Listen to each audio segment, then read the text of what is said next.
이사야 53장 5절 6절 말씀입니다. 그가 찔림은 우리의 허물 때문이요 그가 상함은 우리의 죄악 때문이라. 그가 징계를 받음으로 우리는 평화를 누리고 그가 채찍에 맞음으로 우리는 나음을 받았도다. 우리는 다 양 같아서 그릇 행하여 각기 제 길로 갔거늘 여호와께서는 우리 모두의 죄악을 그에게 담당시키셨도다. 아멘. 참 아름다워라 주님의 세계는 저 솔로몬의 옷보다 더 고운 백합화 주 찬송하는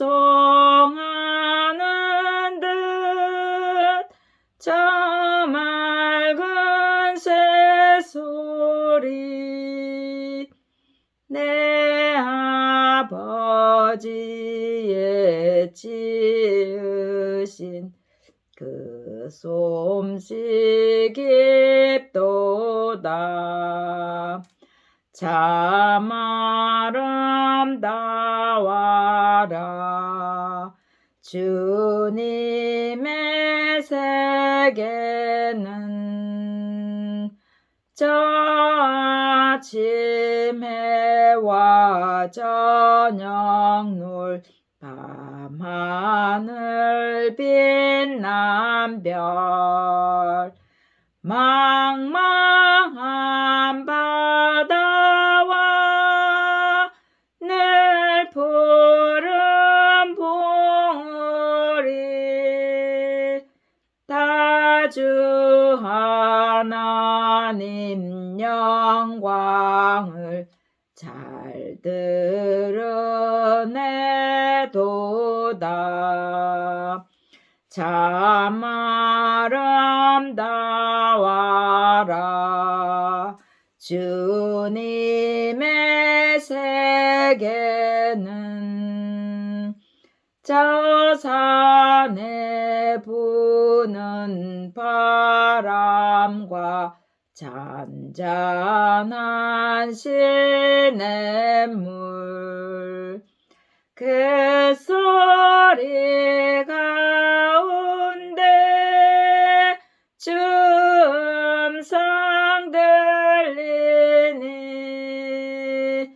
주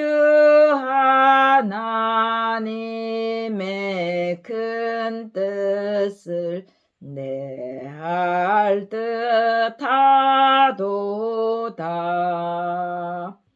아멘.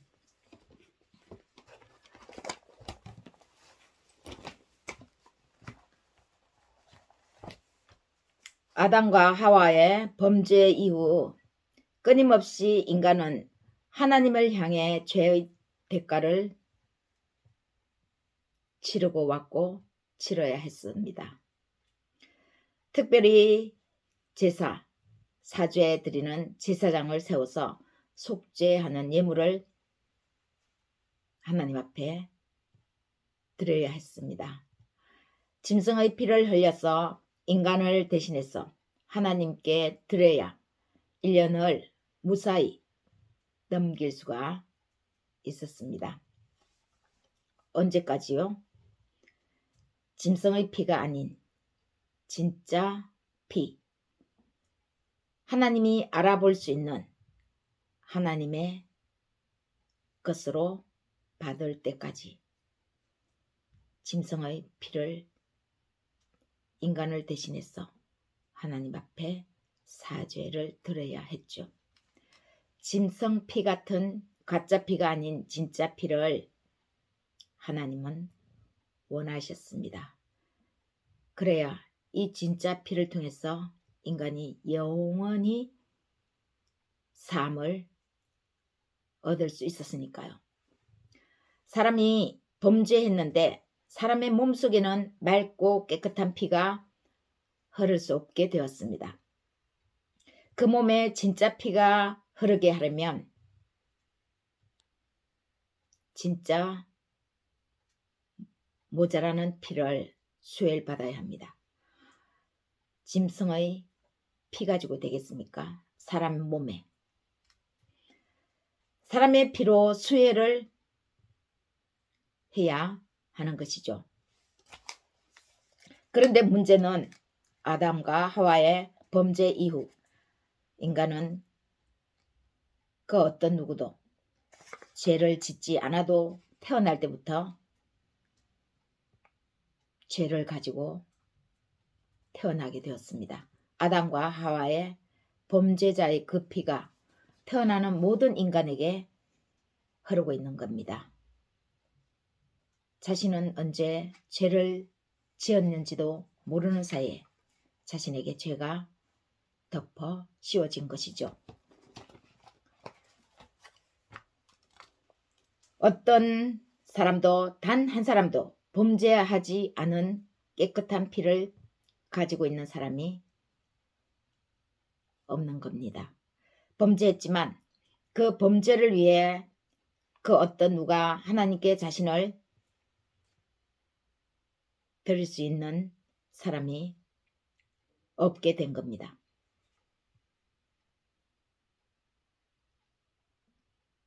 그래서 하나님은 위장 전술로 하나님이신 자신을 세상에 나타내야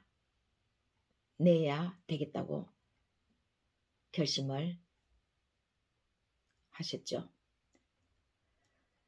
자신의 하나밖에 없는 아들을 사람으로 보내는 것이 그 방법이었습니다.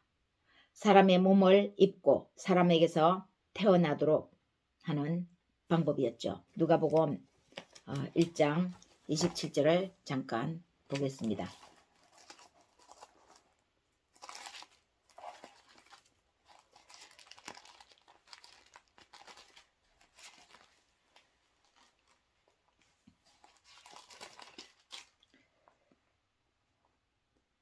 다윗의 자손 요셉이라 하는 사람과 약혼한 처녀에게 이르니 그 처녀의 이름은 마리아라. 그에게 들어가 이르되 은혜를 받은 자여 평안할지어다. 주께서 너와 함께 하시도다 하니 처녀가 그 말을 듣고 놀라 이런 인사가 어찌함인가 생각하며 천사가 이르되 마리아여 무수하지 말라. 내가 하나님께 은혜를 입었느니라. 보라 내가 잉태하여 아들을 낳으리니 그 이름을 예수라 하라. 마리아는 요셉과 약혼한 그런 관계에 있었지만 아직 남자를 알지 못하는 그런 상태에 있었죠. 그런데 어느 날 하나님이 천사를 보내서 마리아에게 하시는 말씀이 은혜를 받은 자여 평안할지어다.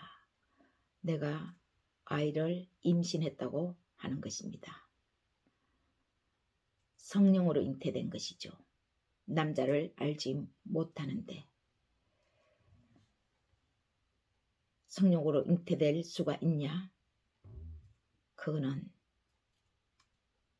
하나님이 하시는 일이었습니다. 우리는 다 알지 못합니다. 하나님의 주권적인 방법, 섭리를요.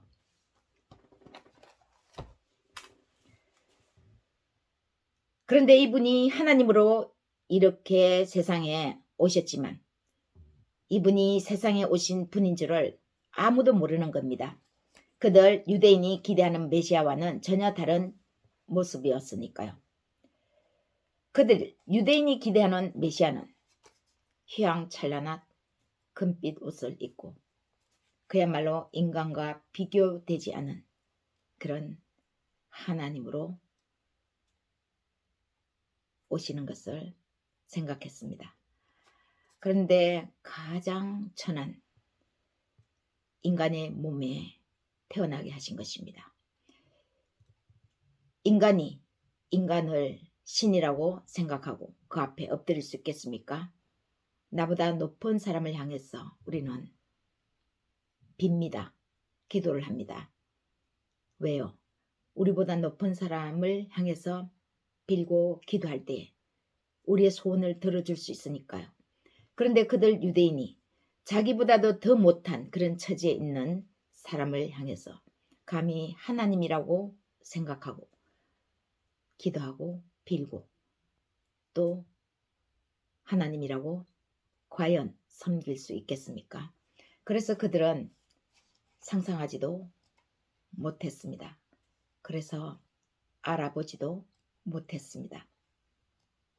아니 어쩌면 알려고 하지도 않았습니다. 하나님이시지만 그리스도로 이 땅에 오신 그 하나님은 겸손 그 자체였습니다. 하나님은 가장 높은 곳에 계신 분, 인간은 가장 낮은 곳에 있는 사람. 가장 높은 곳에 오신 분이 겸손으로 오셨다. 섬기는 자로 오신 것이죠. 인간을 섬기러 오신 하나님이셨습니다. 가장 높은 곳에 있으면 대우를 받아야 하는데 하나님은 그러지 않았다고 하는 것이죠. 이사야 오늘 본문 53장 말씀처럼요. 그가 찔림은 우리의 허물 때문이요 그가 상함은 우리의 죄악 때문이라. 그가 징계를 받음으로 우리는 평화를 누리고 그가 채찍에 맞음으로 우리는 나음을 받았도다. 그가 찔리고 그가 상하여지고 징계를 받고 채찍에 맞는 그런 모습으로 오셨고 그 마지막에는 십자가에 죽기까지 하는 그런 겸손함을 자신을 완전히 버리는 그런 겸손함을 보이신 것이죠. 그런 겸손한 자리로 오신 것입니다. 빌립보서 2장 6절에서 8절 말씀을 보겠습니다. 그는 근본 하나님의 본체시나 하나님과 동등됨을 취할 것으로 여기지 아니하시고 오히려 자기를 비워 종의 형체를 가지사 사람들과 같이 되셨고 사람의 모양으로 나타나사 자기를 낮추시고 죽기까지 복종하셨으니 곧 십자가에 죽으심이라. 이렇게 고난당하는 사람이 되어 하나님께 죽음도 불사라는 그런 복종하는 하나님의 종의 형태 모습으로 왔기 때문에 유대인들 뿐만 아니라 대부분의 사람들이 알아보지 못했습니다. 알아본다고 하는 제자들마저도 그 마지막에는 다 예수님을 모른다고 부인하고 예수님 곁을 떠나죠. 그런데 이렇게 오신 것을 예고하지 않았습니까? 오늘 본문 말씀인 이사야 선지자, 예레미야 선지자, 참된 선지자, 이런 참된 선지자들을 통해서 하나님의 메시지를 끊임없이 전달하셨습니다. 선포하셨습니다. 메시아, 하나님이 그 마지막 때에 인간으로 오실 것인데 그 인간으로 오시는 그분이 바로 그리스도다, 메시아다. 그분은 고난당하는 종으로 사람들에게 임하실 것이다. 예언하셨죠. 그렇게 고난의 종으로 오실 것이라고 참된 선지자들을 통해서 끊임없이 말씀하셨습니다. 그런데 그들은 못 들은 것이 아니라 안 들은 것입니다. 들으려고 하지 않았습니다. 그 첫 번째는 자기들이 상상하는 메시아임을 끊임없이 고집하는 하나님만을 그렸기 때문입니다. 우리 속에 어떤 그림을 딱 그리고 있으면 그 그림을 상상하면 다른 그림을 잘 그릴 수가 없습니다. 그것이 옳다고 생각하기 때문이죠. 그들은 끊임없이 자신들만의 그런 상상하는 메시아를 머릿속에서 그리고 있었습니다. 그래서 들리지 않았고 들으려고 하지 않았습니다. 두 번째는 그렇기 때문에 즉 자신의 고정관념이 있어서 그 그들의 그 틀 이상의 생각을 못하기 때문에 안 들린 것입니다. 듣지 못한 것입니다. 그리고 세 번째는 그래서 그들의 눈과 귀를 하나님이 다 닫았기 때문입니다. 강팍하고 완고한 그들의 눈과 그 귀를 하나님은 끊임없이 그 완고하도록 내버려 두셨습니다. 유기 상태로 내버려 두신 것이죠. 하나님은 자신을 세상에 나타내시면서 최고의 낮은 모습으로 나타내신 것입니다. 하나님의 위장 전술이죠. 하나님이라고 휘황찬란하게 오시지 않았습니다. 그랬다면 세상 모든 사람들이 그 앞에서 절을 하고 경배하고 그랬겠죠. 가장 높으신 분이 가장 낮은 자세로 자신을 나타내신 것입니다. 높은 사람은 자리에 앉아서 대접받습니다. 그런데 하나님은 낮은 자세로 우리에게 오셔서 우리를 섬기는 그런 자리로 오신 것입니다.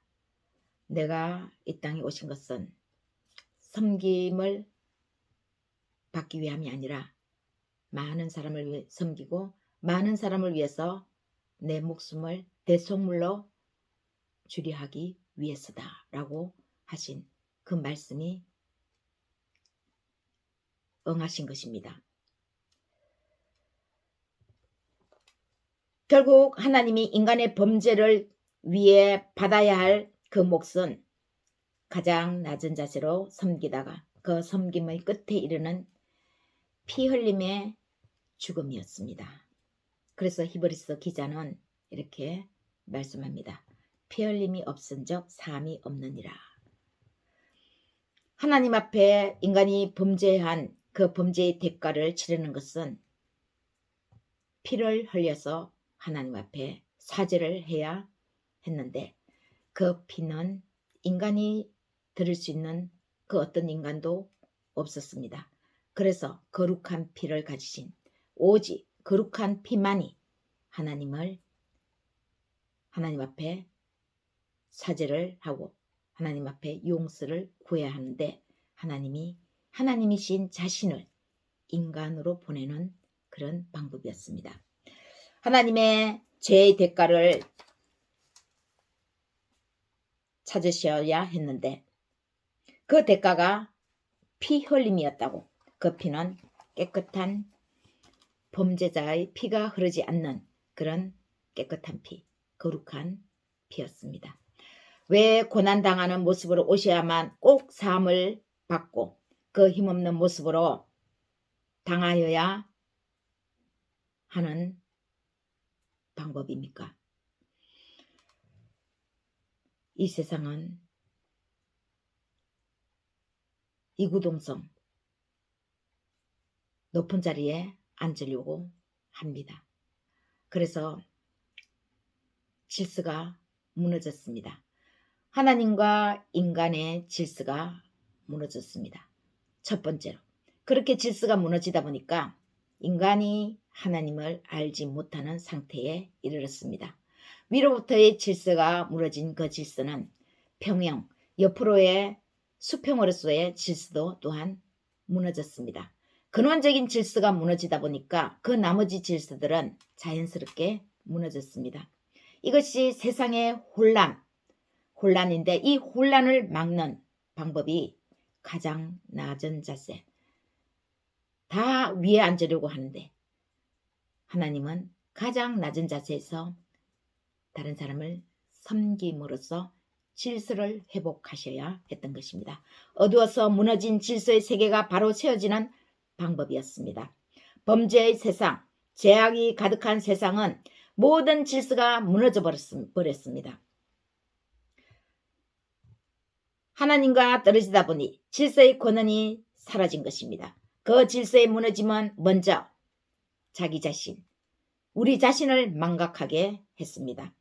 각자는 자신의 정체성을 잃어버려서 살다 보니 자신이 누구인지, 어디에서 와서 어디로부터 가는 건지, 어디에서 나온 건지 그 시초도 근원도 모르고 근본도 모르고 또 마지막 극하는 목적지도 모르고 살아가는 것입니다. 그냥 열심히 살아서 부자 되고 그리고 행복해야지, 그게 대부분의 사람들의 최종적인 목적입니다. 내 자신이 정체성이 없다 보니까 근원적인 방향이 없어진 것입니다. 그 목적지가 어딘지를 잃어버리게 되었습니다. 그런 혼란의 상태는 결국 부모와 자식의 관계를 무너뜨립니다.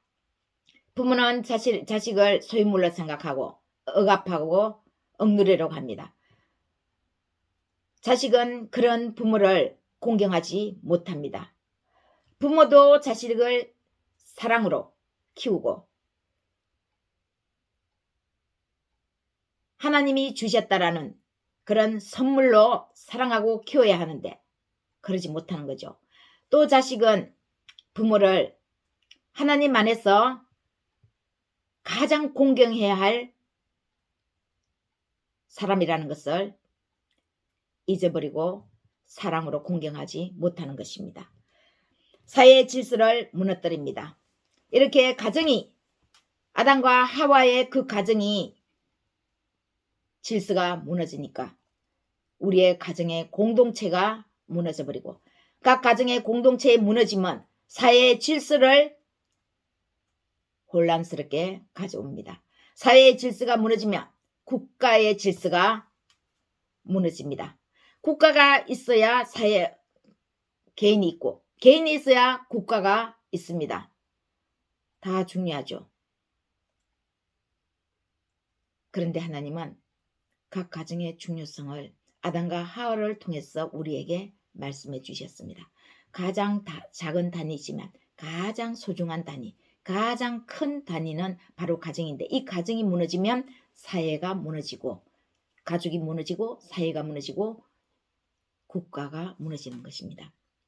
각자 자신이 원하는 욕망을 향해 달리기 시작한 것입니다. 이 욕망의 끝은 결국 사망이라는 최후를 가져오도록 만들어버렸습니다. 하나님은 그런 우리를 더 이상은 내버려 둘 수가 없었던 것입니다. 더 이상은 내가 창조한, 내가 만든 이 인간 세상, 이 세상을 이렇게 더 이상 내버려 둘 수 없구나. 하나님은 그렇게 결심하시고 이제 마지막으로 내 사랑하는 아들, 그를 보내야겠다. 사람으로 태어나게 했어. 고난당하는 종, 끝내 자신의 피를 흘려서 죽음으로 복종하는 그런 종으로, 그 종의 형태를 보고 그 삶으로 세상에 무너진 질서를 바로 세우고자 하셨습니다. 세상에서 무너진 가정의 공동체, 가족의 공동체, 가족관계를 바로 세우고, 사회를 바로 세우고, 국가를 바로 세우고, 가장 먼저는 각 개인의 정체성을 바로 세워야겠다고 하나님은 결심한 것이죠. 누구를 보내면서요? 예수 그리스도를 이 땅에 보내면서 어떻게 삶을 살아야 하는지 그 모습을 종의 형태로, 고난받는 종으로, 다른 사람을 섬기는 그런 종으로, 가장 높으신 분이면서 가장 낮은 자리에서 다른 사람을 섬기는 그런 모습으로 질서를 바로잡고자 하신 것입니다. 높은 곳을 쳐다보면 보이지 않습니다. 무엇이 진짜인지 가짜인지. 그러나 가장 낮은 곳에서 쳐다보면 그 위가 다 보입니다. 가장 밑에 있기 때문에. 여러분, 혹 주위에 고난당하는 이웃이 보입니까? 또 지금 힘들어하는 우리 가족이 있습니까? 가장 천한 모습으로 지금 내 옆에 귀찮은 만큼 누군가가 붙었습니까? 귀찮아 죽겠습니까? 그분이 하나님으로 오셔서 오늘 메시지를 주고 있는지 모릅니다. 하나님은 위장전술로 우리 곁에 오셨다고 이사야 선지자를 통해서도 예언하셨습니다. 휘황찬란하게 하나님이라고 오면 다 알아보겠지만 하나님은 지혜로운 사람에게 하나님은 나타내셨습니다. 고난당하는 종으로 보여주시면서 그 고난당하는 종을 어떻게 멸시하지 않고 섬기는지, 그 멸시하지 않고 섬기는 그 사람에게 하나님은 하늘문을 여시고 천국의 귀한 보물들, 보석들을 보여주시는 것입니다.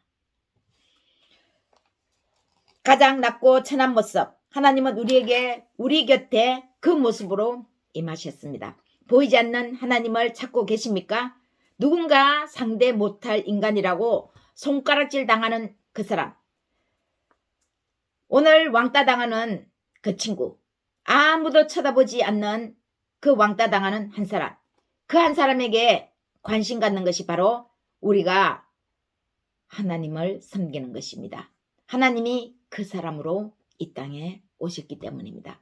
하나님은 모든 사람에게 다 오셨습니다. 알아보지 못해서 그렇죠. 그러나 그 중에서 특히 하나님은 이런 고난당하고 멸시당하고 왕따당하고 가난한 그런 이웃에게 임하시는 것입니다. 고난당하는 종, 그분은 하나님 자신이셨습니다. 위장전술로 이 땅에 오셨죠. 그 고난당함은 바로 우리의 상처를 위한 것이었고, 우리의 허물을 대신한 것이었고, 우리의 죄악을 대신 짊어지기 위함이었다고 말씀합니다. 그리고 마침내는 자신의 것을 다 주므로 하늘의 평화와 질서를 누리게 하기 위함이었다고 오늘 이사야 선지자를 통해서 말씀하십니다. 그러나 우리는 우리 자신의 고정관념 때문에 우리의 생각에 틀어박혀 있는 그 잘못된 제 길로 간 그 교만의 길 때문에, 우리 때문에가 아니라 무슨 죄가 있어서 하나님 앞에 저렇게 매를 맞고 벌을 받는구나, 그렇게 생각한다는 것이죠. 모든 인간이 그렇게 생각한다고 이사야 선지자가 예언을 하셨습니다. 4절요. 그는 실로 우리의 질고를 지고 우리의 슬픔을 당하였거늘 우리는 생각하기를 그는 징벌을 받아 하나님께 맞으며 고난을 당한다 하였노라. 우리의 죄악 때문이고 우리의 허물 때문이고 우리의 상함 때문인데, 우리가 하늘의 평화를 누리게 하기 위해서 채찍에 맞아서 십자가에서 죽기까지 하셨는데, 그 모습을 우리 인간은 보면서 저분은 하나님께 죄를 지어서 벌을 받고 있구나, 이렇게 생각할 거라고 이사야가 선지자가 예언을 하셨습니다. 인간의 질서가 바로 세워지고 평화가 있는 행복의 길은 예수 그리스도 외에 다른 길은 없습니다. 다른 길이 어느 정도의 행복의 길은 있죠. 그러나 우리의 영혼이 완전히 구원을 얻어서 그 질서를 근원적으로 회복하는 그 길은 예수 그리스도밖에 없습니다. 아시다시피 나쁜 것뿐만 아니라 좋은 것도 전염됩니다. 나쁜 거는 더 전염이 빨리 되죠. 그러나 좋은 것도 전염이 되는데 천천히 보이지 않게 전염이 되는 경우가 많습니다. 그래서 좋은 사람하고 붙어 다니면 어느새 자기 자신도 생각이 그렇게 바뀌어가고 있습니다. 좋은 전염을 받은 것입니다. 따뜻해지려면 불이 있는 곳에 불 가까이 가야 합니다. 몸을 적시려면 물속에 들어가야 합니다. 기쁨과 능력과 평화와 질서와 영원한 생명을 얻으려면 그것을 가진 존재에게 가까이 가야 합니다. 영원한 생명이신 존재에게 가야 그 영원한 생명을 얻을 수 있는 거죠.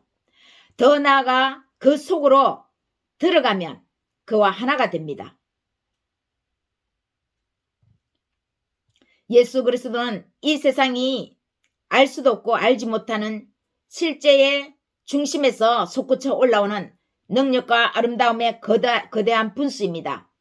예수님은 실제 그 자체인데 이 세상의 눈으로는 알 수도 없고 알아보지도 못하고 그러는 거죠. 유대인들이 자신들이 생각하는 그런 눈으로 세상을 바라보니까 자기 앞에 그리스도가 왔는데 알아보지 못했던 것입니다. 그렇게 메시아를 대망했지만 알아보지 못했습니다. 그럼에도 불구하고 메시아가 언제 임하느냐고 계속해서 기다린 것입니다.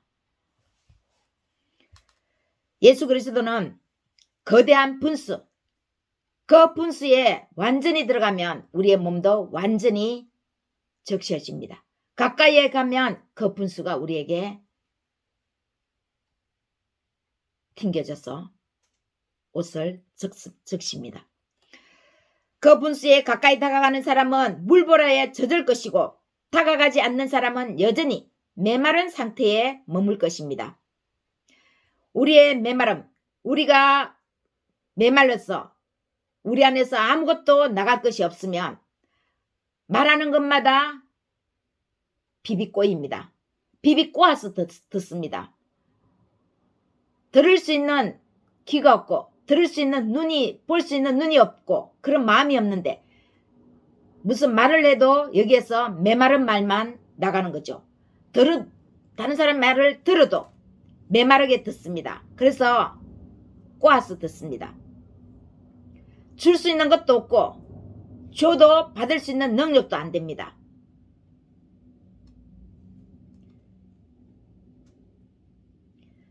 하나님과 연합한 사람이 어떻게 영원히 살지 않을 수 있겠습니까? 하나님과 하나가 되면 하나님과 함께 영원히 사는 그런 삶을 누립니다. 그와 반대로 하나님과 분리된 사람이 어떻게 끝내는 궁극에는 시들어 죽지 않을 수 있겠습니까? 우리는 멸시당하는, 소외당하는 그런 사람과 친구하다가 우리도 천대받을 수 있습니다. 똑같은 사람으로 우리를 1+1으로 생각하고 멸시를 할 것입니다. 그래서 대부분 거지 옆에 안 가려고 하고 왕따 당하는 사람 구하다가 같이 왕따 당할까봐 모른 채 합니다. 그러나 하나님은 고난 당하는 종으로 그들 곁에 오셨습니다. 그들과 함께 하기 위해서 오셨습니다. 그리스도처럼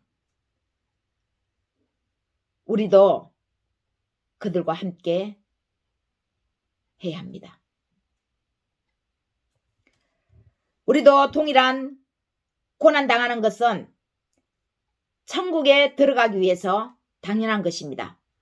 그리스도께서 고난당하고 십자가에서 죽기까지 복종하면서 죽으신 것처럼 그래서 천국에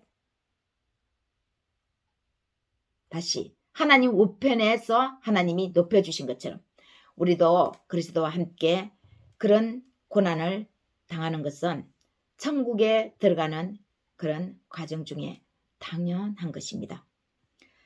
그런 우리를 그리스도와 함께 그가 계시는 그 자리에 우리를 앉혀주십니다. 천국은 여기도 저기도 있지 않습니다. 그리스도의 말씀을 믿고 따르는 자에게 천국은 임합니다. 사랑하는 여러분, 우리가 그 사람과 그런 친구가 될 때 우리 안에 그리스도의 마음이 자리를 잡습니다. 한 주간도 하나님의 이 귀한 음성을 듣고 하나님과 함께 소통하며 고난 당하는 그런 이웃과 함께 하늘의 평화를 누리며 우리를 통해 세상 모든 질서가 바르게 세워지는 그런 한 주간 되시기를 예수님의 이름으로 축원합니다.